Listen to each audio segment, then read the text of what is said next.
Hey everyone, this is Gian here from Holy Sheet Quality Control, and today we're gonna review this Niceday CT11 elliptical machine with magnetic drive.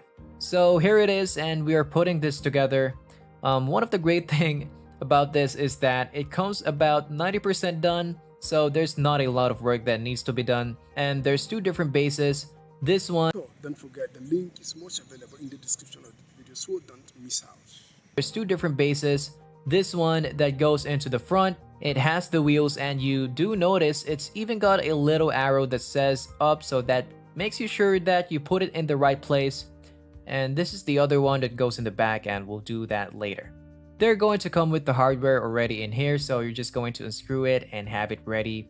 So for time's sake, I already did that, and I already got this other piece lined up and ready to go. So once you put this on, all you have to do is put the little washers that comes with, and then the nuts right there, and you just stick the included wrench and screw that down tight, so tighten it as much as you can by hand. Okay, so that's the first step.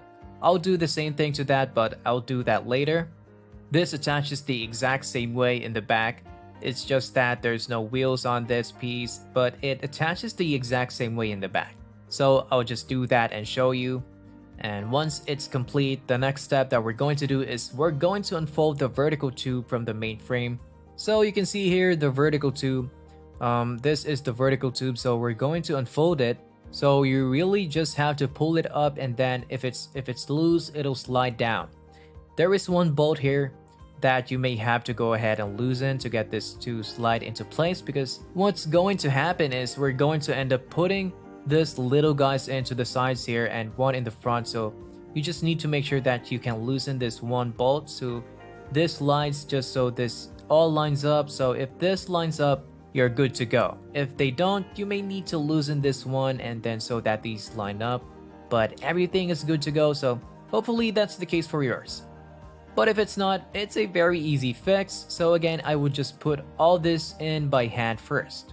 And then we're gonna go ahead and tighten them down with the Allen wrench afterwards. So you got the two on this side, two on this side, and the one here. So I'm gonna stop right now. I'm gonna go ahead and do that on my own. You guys don't need to watch me tighten those down, and then I'll show you when it's done.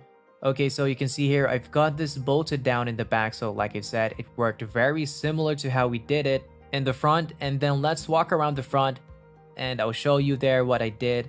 Two bolts on this side, one bolt on the front, and then there's two bolts on the other side as well. All of them are tightened down, and then when we look at the front of the device here, you see that those are bolted in as well. So now we're gonna go and move on to the next step. The next step is going to Don't forget the link is much available in the description of the video, so don't miss out. be the handles that go on up here. The next step is to go ahead and attach the pulse handle to the vertical tube. So this is the vertical tube. This is where our pulse handle attaches. As you can see right here, here's your pulse handle. They call it that because this is what's going to measure your pulse, and you can see here how it attaches. These Allen wrench bolts are actually going to be screwed right into this, so they're going to be in here already. So you just have to unscrew them either by hand. You may need to use the little Allen wrench to loosen them up. So you're just going to want to unscrew those to get those out, and once those are out, you're going to use this to put that on. So I'll tighten up the other one, and after I do that, there's this piece right here, and that's just gonna click right over that to cover that up, just to make it look pretty. So I'll stop it now, and I'll do that, and the next step is to attach the arms to here and here. So now we're on to sticking the arms on here. So I'm just going to go ahead and do one of them, and then I'll go back and do the other one after I turn it off. You can see I put the nice little cap over this after I tighten down the pulse handles.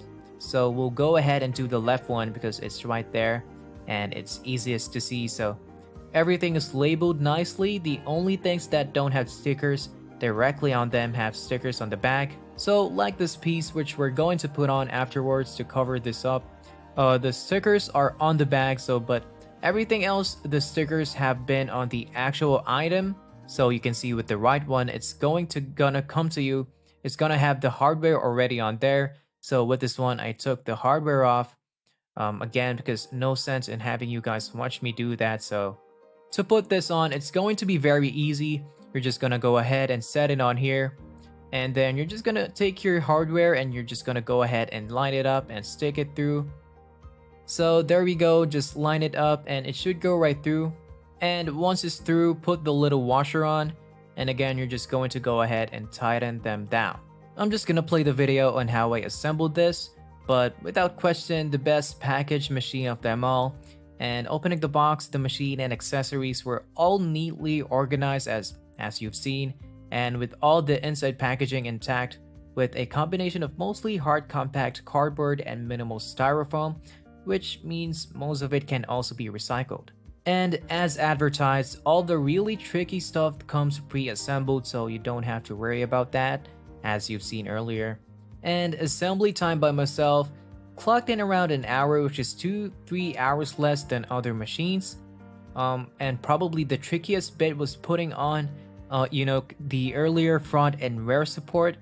The unit weighs about 100 pounds, so lifting the ends to screw on the support took some effort, but it can be done.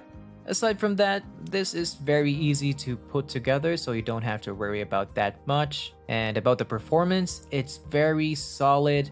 The other ones are more compact, so the feeling is closer to a stepper. At no time did I ever feel like my knees would hit the machines or my fit would fall off. And it's also totally quiet. There's no squeaking or wobble at all, which is fantastic. Overall, this is the closest home elliptical machine I've seen yet that is comparable to commercial, high-use units in the gym. It's a little bigger and a little more expensive, but it seems you get what you pay for. The quality seems very good and it feels like it's made to last. And I recommend anyone to use this product. And that's about it for the Sure, don't forget the link is much available in the description of the video, so don't miss out.